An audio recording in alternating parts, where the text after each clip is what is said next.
Hi, welcome to episode 14 of the Wild Learners channel. My name is Krista Friel, and if you're new to this channel, welcome. Please make sure that you like and subscribe to this channel so you don't miss any of our new episodes. We have some really great people coming up that is going to be on our channel.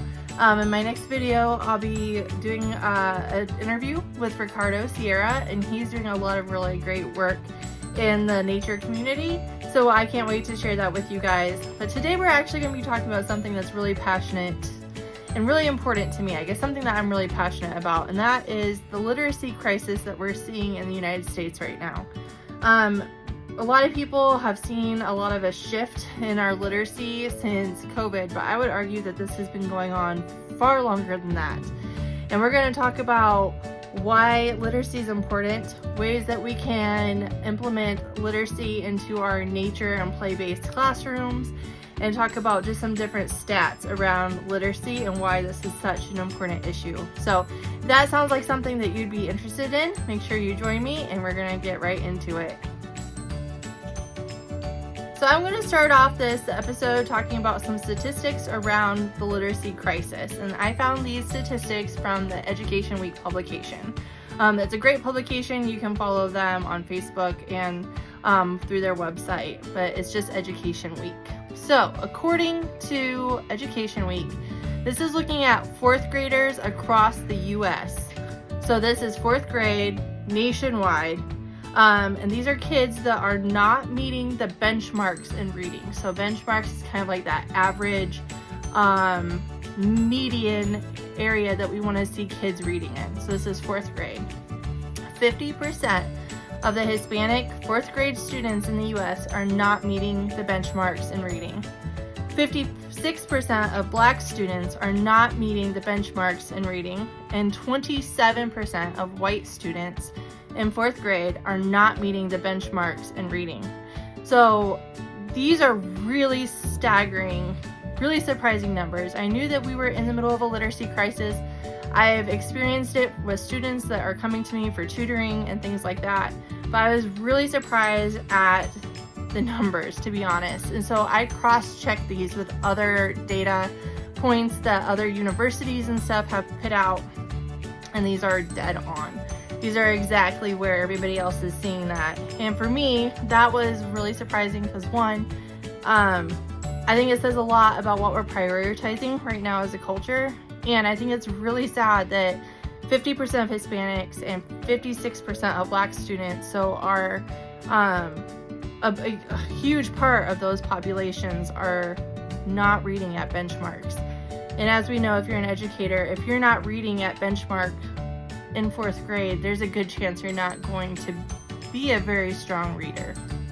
So that got me thinking, okay, so if these are the stats for 4th grade, which would have been the kids that were really getting into reading during COVID, is it better for older kids?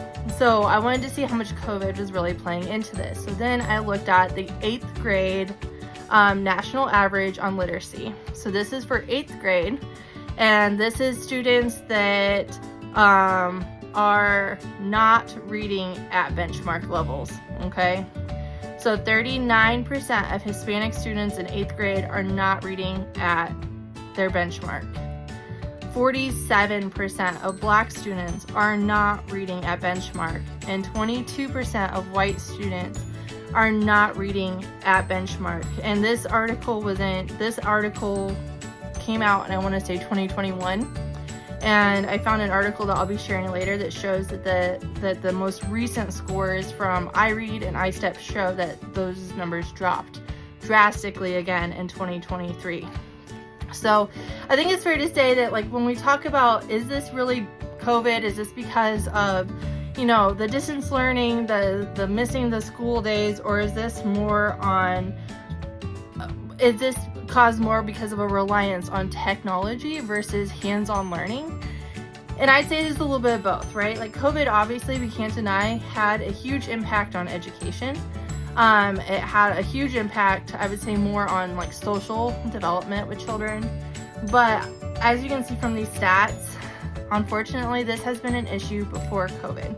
So this, I think, would fall more on our dependence or reliance on technology versus teaching phonics and hands-on methods for reading, or even creating a love for reading. We're going to get into that a lot later. But according to the IDOE, so that's the Indiana Department of Education, 1 in 5 students can't read by 3rd grade. That's horrible. So we're saying in the state of Indiana, and this is by the IDOE, so the Department of Education for Indiana, is saying 1 in 5 students in 3rd grade can't read. We need to do something about that.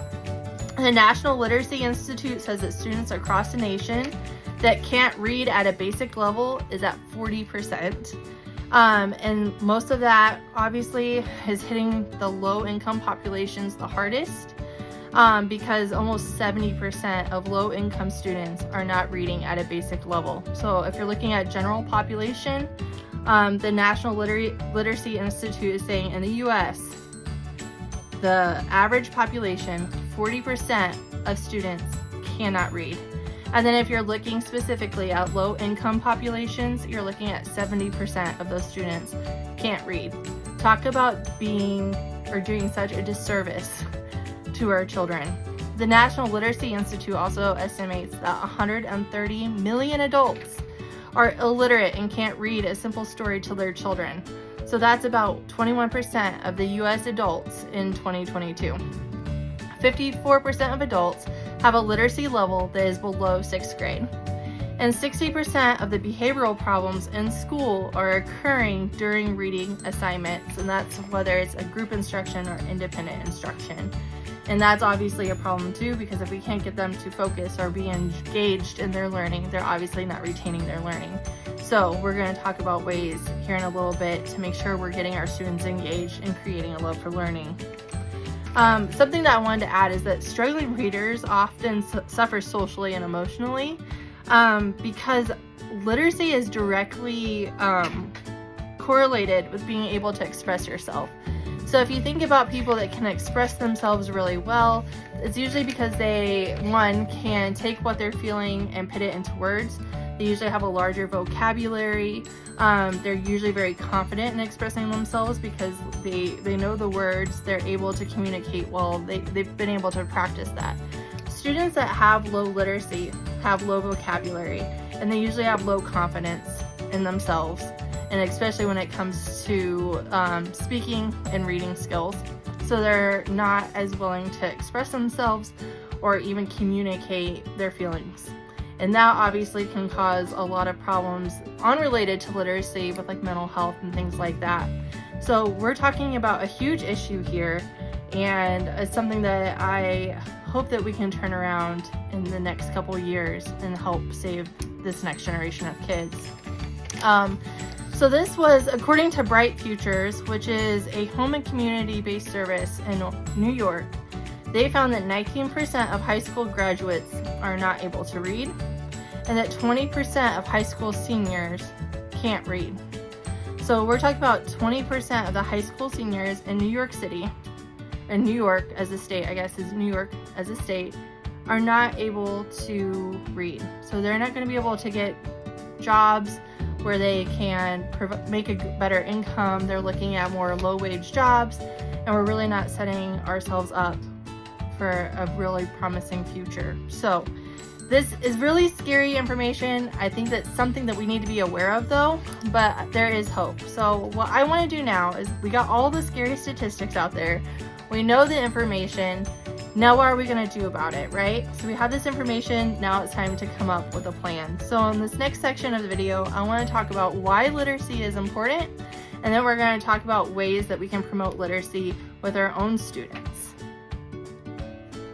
So why is literacy important? Well, I found this quote and I loved it, and I think it put it into words better than I ever could, and that is, literacy is a step towards education, and if one fails in this basic step, then it becomes difficult to be educated. So something that I always tell my kids, if you can read, you can do anything, right? So I have taught myself how to crochet, I've taught myself how to farm, I've taught myself how to garden. I have done those things because I've been able to read. I've been able to read blogs, I've been able to read books, I've been able to do those things because I was able to read. If you can read, the access to your world is unlimited. And so I think that in and of itself just goes to show how important literacy is. Children who are not reading at 3rd grade level by 3rd grade are 4 times more likely to drop out of high school. So this is a common stat, and I hate saying that because I don't feel like every kid fits into this. I definitely wasn't one of those kids. So I was not reading at 3rd grade level by 3rd grade. But luckily I had a 4th grade teacher who loved me and put her arm around me, and we just really worked hard on reading. And I would say the difference she made is the phonetics side of reading that we're gonna get into later that really helped me be able to read. So I have a son who is dyslexic, and I'm pretty sure that was part of my problem when I was younger. So being able to know phonetics well is going to help you, because most of the words that a lot of children are reading and memorizing by sight is not something that children with dyslexia can do. And I think that it's a great skill even as adults, because once you start getting into those Latin words and some of these harder words, being able to use phonetics to chunk those words and sound them out is going to just help increase vocabulary and comprehension and fluency, which is just going to make reading more enjoyable, which is going to encourage the love of reading. So like I said, if you can read, you can learn anything. Literacy influences a student's ability to learn by learning challenging topics, communicating thoughtfully, and retaining information. So according to the EDLC Education Development Center, the developing literacy skills facilitates effective communication skills, which we kind of already talked about, right? So over a lifetime, children hone their skills to read, write, speak, listen, think, and respond critically. Skills that unlock the world's secrets and provides them with unlimited possibilities, right? So literacy matters because it opens doors. If you are a good reader, you're going to have better communication skills. If you're a good reader, you're going to be able to express yourself better. If you're a good reader, there's nothing that's going to be able to challenge you enough that you can't learn it, because you can read a book on how to do it. You can read a blog on how to do it. You can read directions and follow those directions efficiently. So literacy helps bridge the gaps also of social and economical barriers, which I think is really important, especially with the stats that we were just sharing. It weighs really heavy on my part that when we were looking at the Hispanic and Black percentages of 4th grade students who are not able to read, we're talking about 50% or more of those populations.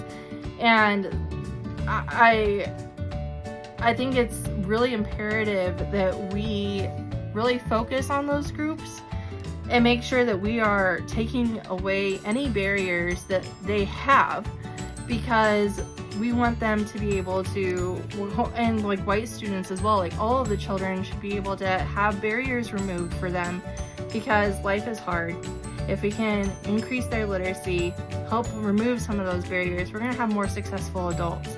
I think that if we could help get our literacy scores higher, if we can get more kids reading at grade level or close to grade level, we'd see a lot of our mental health issues decline in our adolescent populations. And I think that we'd see a lot stronger social bonds as well. And as we know, if you are an educator or somebody who studied child psychology, that's a huge part of their hierarchy of needs, right? Is that social development, or even their physical development, and being able to express themselves and their needs and how they're feeling. So literacy is all key to this. So for public schools, and I think private schools and even just homeschool moms, we need to return back to phonetic awareness, or phonics, because if we can get that, that's going to increase our fluency, it's going to increase their vocab, and it's going to increase their comprehension. And I'm going to share some really great ways that we can do this using multi-sensory approaches. But before we get into that, the reason I decided to do this video is because I saw this article. I don't remember who put it out. Let me see if I wrote it down.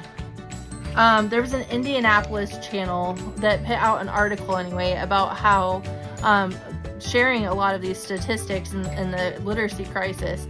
But it was saying that there was a needing to get back to the science of reading type approach to teaching reading, and they were talking about how it wasn't necessarily like a new approach.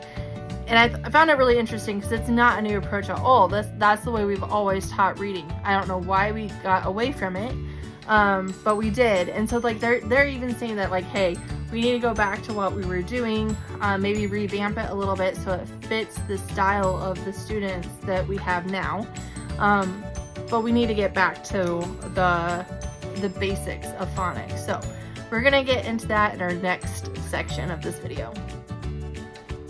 So when it comes to phonics-based reading, I am a huge advocate for Orton Gillingham. So I am Orton Gillingham trained. I didn't become Orton Gillingham trained until real late into my teaching career, and it has been life-changing, not just for my students that struggle with dyslexia, but like all of my students, especially like my kindergartners. It has been phenomenal in helping them really get a huge jump start on reading. So if you aren't familiar with Orton Gillingham, I suggest you go check it out. But when it comes to phonics, I use the Orton Gillingham approach.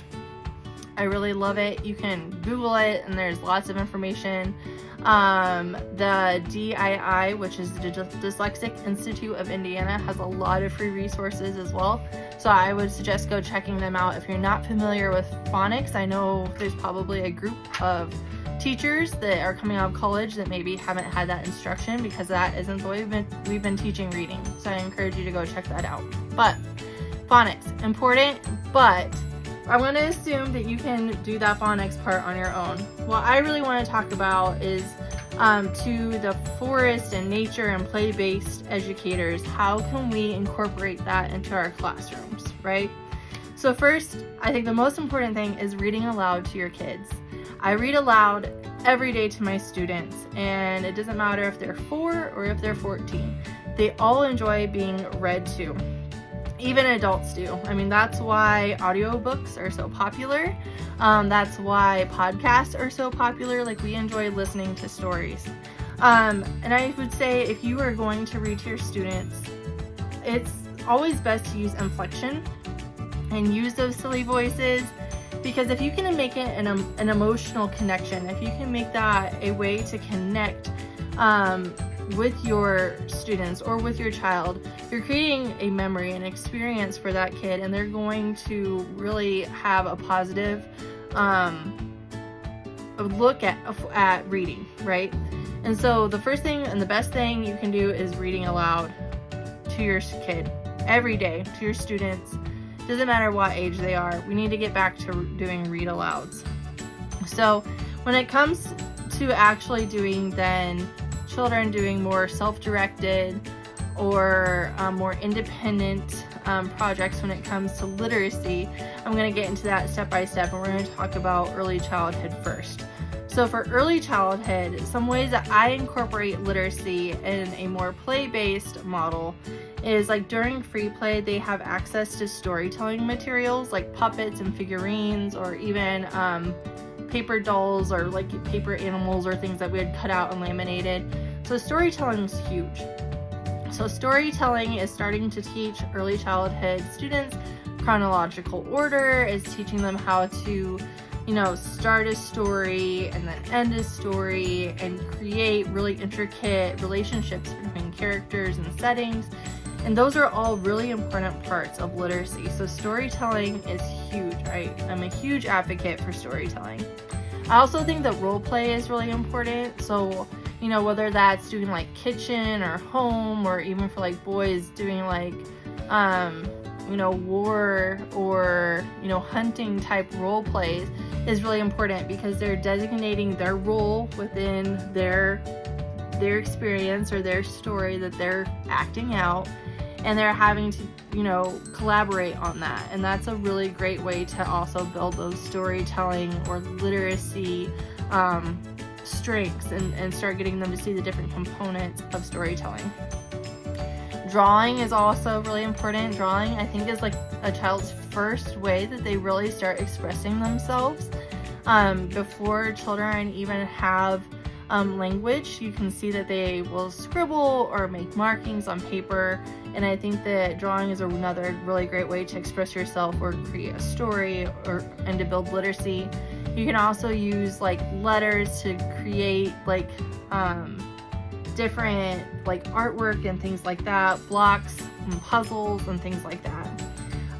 What I like to do with my younger students too is to do what am I. So I might like find a picture of something on Google, and then I'll like zoom in really far so it's just like a little part of it, and we have to look at all the different clues within the picture to try to think of what this bigger picture would be. And I think that's really good because it's getting them to pay attention to detail and to notice different parts of a picture. I think that retelling stories is really fun. So I do this every year, and even students that I've had for like 4 years now still love this activity even though we've done it every year. But I will use certain books that don't have words. So like the one that I'm thinking of right now is The Red Sled. We do that a lot in the winter. It does not have words. It's just a picture book, and I will kind of come up with my own story. So I'll model how I come up with a story. We'll come up with a story together as a whole class, and then they can even like come back to the book on their own if they want and create their own story. Or I have that's one of the books where I cut out the characters and laminated them, and they can act it out during their free play as well. For letter knowledge, we do this in a lot of really fun ways, actually. So one of my favorite things to do is I have tree cookies outside that have letters on them. Some of the kids like to just organize those in ABC order, which is fine. Some of my higher kids in early childhood can sound out CVC or consonant, vowel, consonant words, and they'll use those to spell that. Or some of them will just like set them out, and then they'll find different objects in nature and bring them to that letter if they begin with that letter. So like we have a lot of oak trees, so they'll find an acorn, and they know that acorn starts with A, so they'll put that acorn by the A cookie, tree cookie. So that's another really great way to do a play-based type literacy activity in early childhood. I also think that rhyming is really important, because if we're talking about phonics, then we're talking about word families. And rhyming is a really great way to get kids to really memorize visually and audibly the different word families so that they can spell a lot more efficiently. So those are a lot of the ones that I use for early childhood.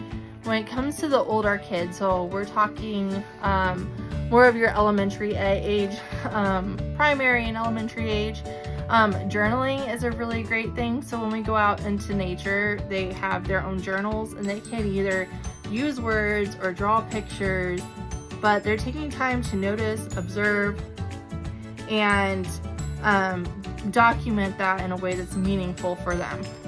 We also play Scrabble a lot and Boggle, finding books that they are interested in. I think this is huge. I think that if you can find the books that kids are interested in and connect with, they're going to want to read it, and it's going to make reading really fun. So, you know, Judy Blume is a great author, and her books are always a hit. Some of my older kids are really into Nathan Hale's Hazardous Tales. My kind of in-between kids there are really into like the Captain Underpants books and Dog Man and Diary of a Wimpy Kid. So I think that it's really important to make sure that your students or children have access to books that they're interested in, to really engage them in wanting to participate in reading that story. I think that having scavenger hunts is always really fun with like phonics. So for my older kids, I might post like, you know, -AR. And so they have to find pictures that have the R sound in them, or objects that have an R sound, or look in a magazine and cut them out and put them and match them. And they really like doing that. We do a lot of sight word blocks too. So I have blocks that have like different letters on them, and they have to like see the word and we trace it. So it's a lot of Orton Gillingham's multisensory, so we do a lot of tracing with our fingers as part of the multisensory approach. So they'll read the word, they'll trace the word with their finger, and then they use the blocks then to build the word. So that again is just reinforcing those words that we can't really sound out. In Orton Gillingham, they're called red words. We do a lot of Teacher Pays Teacher has a lot of really great activities. Actually, I've utilized a lot of their literacy scavenger hunts, to be honest, so I would check them out. But I think that the key to building literacy with children is just being intentional and consistent and keeping it fun.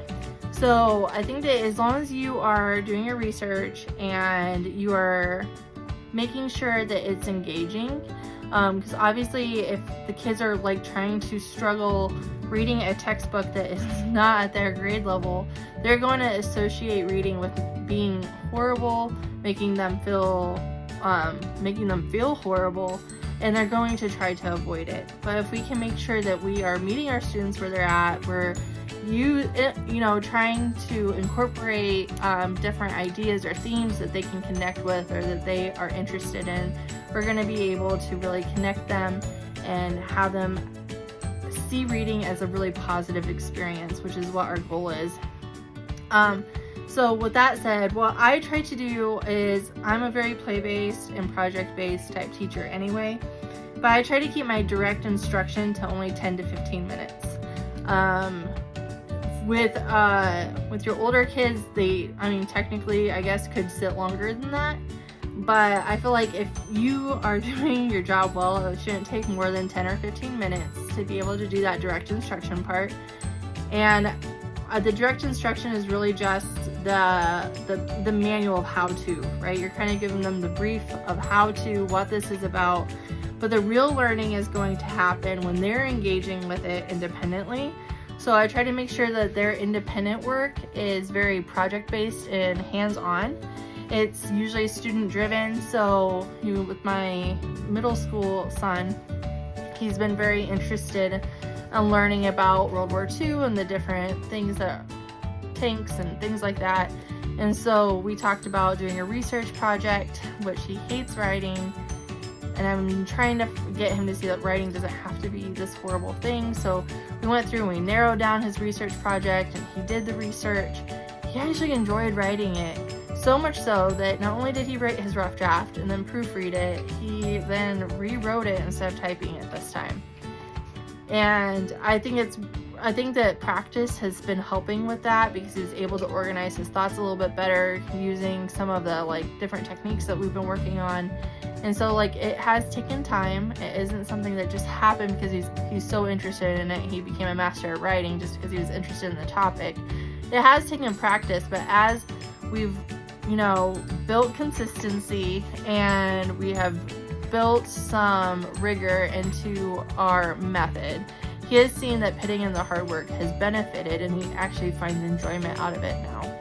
But again, it's kind of a balance of making sure that it's student-led, it's a topic he likes. If he becomes disinterested in the topic, I would not push somebody to continue doing that. I would let them revamp it and look for something else, because they're just gonna be miserable at that point. So again, I can't advocate enough for Orton Gillingham.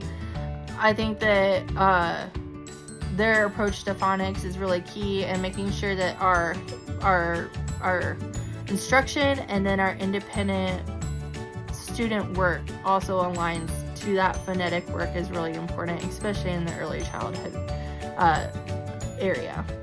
So when it comes to literacy outside, I think this is a huge topic as well, because as I've shared in other videos, we spend the majority of our time outside, and we do a lot of free play. A lot of the time we're out there, I'm not directing anything, but I do purposely have different options for students that are definitely literacy driven, and in the next section of the video I'm going to share those things. So some of the things that we do outside, I've already kind of shared a little bit in the previous section when we were talking about play-based literacy methods, but we're going to get into it just a little bit deeper, and these are going to be more specific to being outdoors. So like I said earlier, I put letters on tree cookies. Those are a huge hit. The kids love those. And then you can also do them like Scrabble style with your older kids outside. I'm really intentional when we're doing like animal tracking or birding or we're working in the garden about using vocabulary. So this is something that you're gonna have to be really intentional about as the instructor, about using the proper vocabulary and maybe even purposely dropping vocabulary they're not familiar with, and then being like, oh, do we know what that means? And then just kind of guiding that discussion then, to add vocabulary to the experience as well. Reading outside, that is huge. It's just another different way to have a positive experience with reading. Outside, I find that most of my students, if we read a particularly funny or engaging book in the morning when we go outside, they often act it out. And that's been really fun because as they're acting it out, they're retelling it, they're remembering all the different components of the story. I think replaying it a second time, they're making connections with the text that they hadn't maybe made the first time that they heard it. So they're thinking about the text on a deeper level, which increases those critical thinking skills and everything like that. So that's been really good. And some ways that you can maybe even promote that if your kids aren't naturally doing that is maybe making sure that they have materials out there. So like one that I'm thinking of is The Mitten by Jan Brett is a book that we love, and I put out little stuffed animals and puppets and like a big mitten actually for them to actually act it out, and they were running around and throwing the mitten in the air, and then all the animals would go inside of it. So just being able to reenact it and act it out that way was huge. Mud writing is always a huge hit. So whether that's taking a stick and writing in the mud, or some of my kids will literally just scoop up mud and use the mud to write on trees or logs or things like that.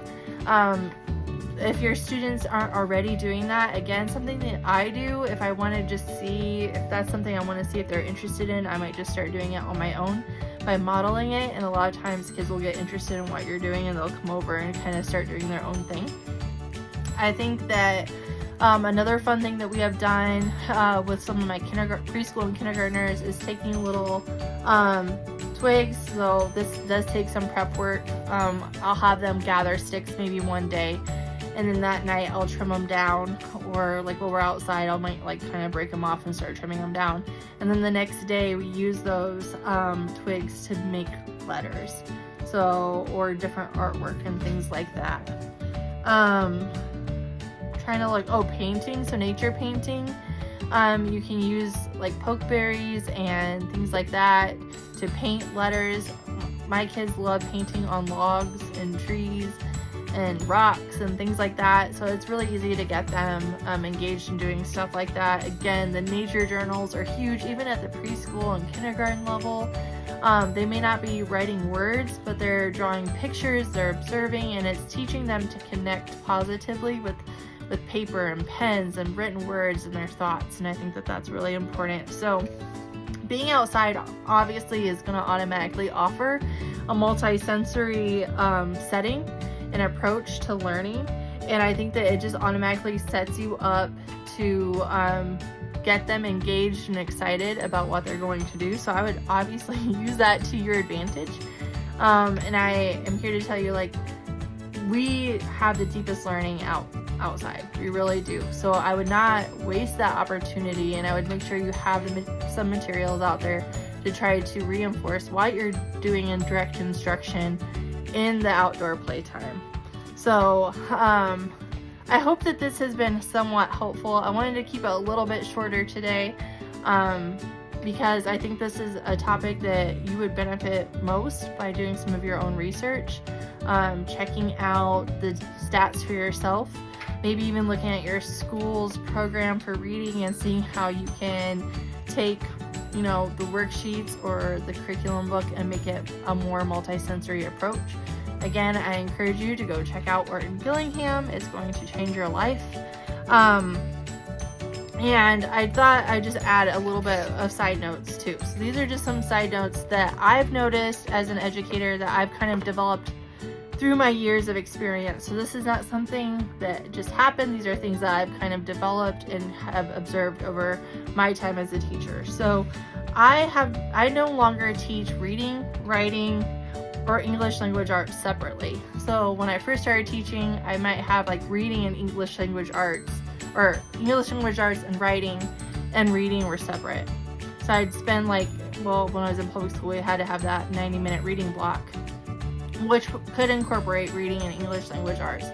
But there was a lot of just like reading instruction. Well, now I don't do that. Now I incorporate all three because they're really integrated anyway. And they naturally integrate into one another, right? So I now just integrate all of that. So if we're doing a reading, so if I'm doing an independent, like maybe assessment with a student, I will do their running record with them. And then instead of having them maybe do like a multiple choice, I'll have them do like a sentence or two or a paragraph, depending on their age, of something written. And then so that's a way that I might kind of assess the reading and the writing there, and obviously the English language arts. When it comes to teaching English language arts, it's really easy to do it in the writer's workshop is what I've been doing. So those are just some little hints that I have picked up on as a teacher, and it seems like the students are able to absorb a lot more because they're not looking at them separately. They're looking at them more integrated, and we're not spending as much time on like 3 different things. We're kind of putting them all together, and it's more applicable, to be honest, and they seem to be doing a lot better with that. I think it's important too because I just want them to understand the cohesion and the dependence that writing and reading and English language arts has to each other. If you haven't caught on, I 100% believe in the OG phonetic approach. I would go check out DII, which is the Dyslexic Institute of Indiana. It's fabulous. I also am a huge advocate in not relying on others.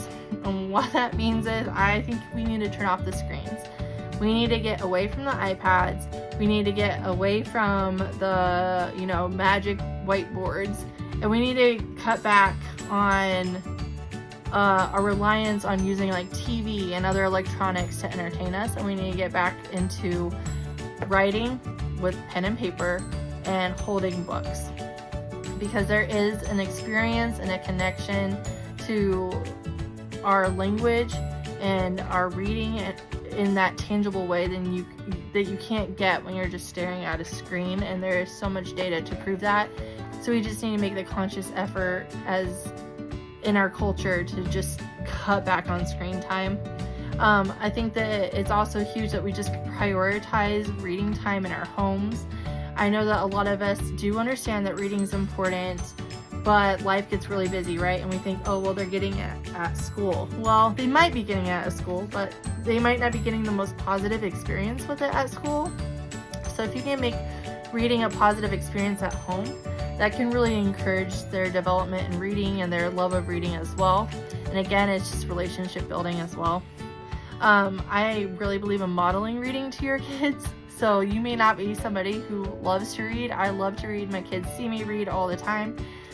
It doesn't have to be books. Maybe you're really into gardening. Find like a gardening magazine that you're really into, or Popular Mechanics or something like that. As long as they're seeing you engaging with text, I think it's really important for them to see that this is a life skill and not just something that they're having to learn for school.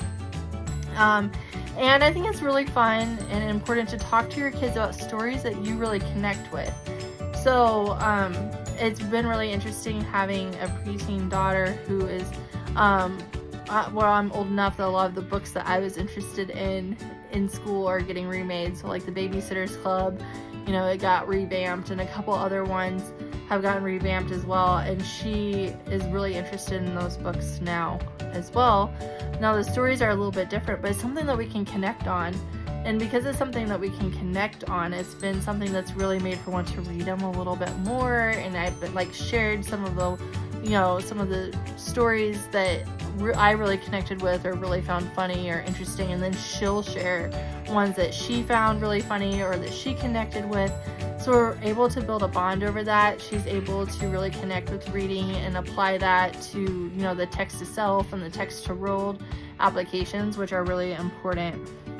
Something else that I do in my classroom to just try to promote literacy is I try to host at least one Friday a month. I try to have a literacy day, and so we don't work on anything but literacy. And so that usually comes with like acting out stories, making stories, reading aloud to the students. The students bring in their stuffies and their favorite books, and I read their books. Some of my older kids like to take turns reading to the younger kids. Like it feels more like a party than work because we make it a fun thing. And they look forward to it. Like they love it. They love sharing their books. They love bringing their stuffies. They love doing the different games. They love retelling stories. So that's been really, really popular and something that's really worked well in my classroom. I also do a whole literacy month then as well. So in March, so growing up, I always loved Book It. If you're old like me, you remember Book It, and Book It was amazing and I loved it. So I wanted to do something kind of similar to Book It, but you know, a little bit more manageable for me with like a small group setting, right? So we do what is called like our March is our literacy month, and so it's our pizza party is really what it is. So for the month of March, I set reading goals for the students, and to be honest, a lot of times it's a very attainable number.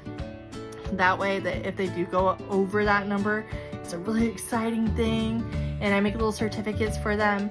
And then at the end of the month, everybody, we instead of going to Pizza Hut or just getting a slip to go to Pizza Hut, we actually make our own pizzas then. So everybody gets to make their own pizza, and then we eat our pizzas together, and it's kind of a big celebration of this, you know, thing that we're doing together, and it's just a way to encourage one another.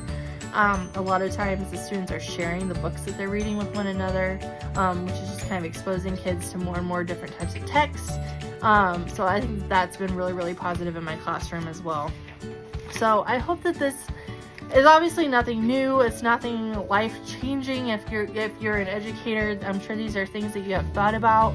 I think it's more of just a matter of having to decide to do things different, to look at the way that we have been thinking about reading and writing and changing our minds and being like, you know what, this perspective that we adopted, you know, several years ago is not working. Kids do need to know how to write. Kids do need to know how to read. Kids need to be able to interact with text, and they need to have vocabulary, and these things are all really important, and I hope that this has encouraged you to think about it that way.